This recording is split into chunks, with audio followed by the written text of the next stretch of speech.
Zee 24 तास एक पाऊल पुढे। नाशिकात नुकत्याच झालेल्या वादळी पावसानं नाशिककरांची झोप उडवली आहे। या पावसात अनेक होर्डिंग्स पडली आहेत। यावेळी जीवितहानी झाली नसली तरी पुढचा धोका ओळखता महापालिकेनं होर्डिंग हटवण्याची मोहीम हाती घेतली आहे।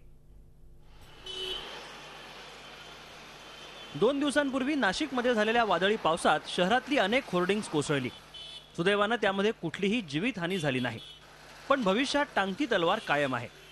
त्यामुळे नाशिक महापालिकेनं आता या धोकादायक होर्डिंग्स विरोधात मोहीम उघडली आहे। त्या अंतर्गत 23 कंपन्यांना नोटीस बजावण्यात आली आहे।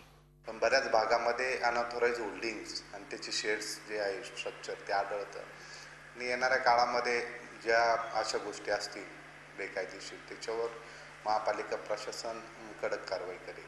नाशिकमध्ये महापालिकेचे 28 फलक आहेत, तर खासगी कंपन्यांचे 250हून जास्त फलक आहेत। त्यापैकी अनेक फलकांसाठी परवानगी घेतली नसल्याचं उघड झालंय। या होर्डिंगचा धोका लक्षात घेता शहरातल्या मध्यवस्तीत अशी होर्डिंग लावण्यालाच नाशिककरांनी विरोध केलाय।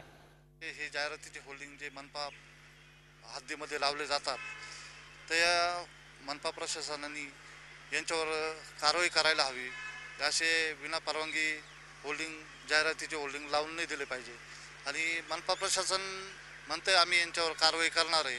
जे आता नुकतेच काही होल्डिंग पडले तर मनपा प्रशासन म्हणते की आम्ही यांच्यावर कारवाई करणार, तर ही कारवाई शेवटपर्यंत होणार का यांच्यावर? नाशिकमध्ये कायमच राजकीय पुढाऱ्यांचे फलक लागलेले असतात। या होर्डिंग्समुळे वाहतुकीलाही अडथळा होतो, त्याचबरोबर शहरही विद्रूप दिसतं। आता पावसाळ्यात त्याचा धोका आणखी वाढणार आहे। या पार्श्वभूमीवर महापालिकेची ही होर्डिंग्स हटवण्याची मोहीम यशस्वी होणार का याकडे नाशिककरांचं लक्ष लागलंय। झी 24 ताससाठी नाशिकहून मुकुल कुलकर्णीसह ब्युरो रिपोर्ट, मुंबई। झी 24 तास एक पाऊल पुढे।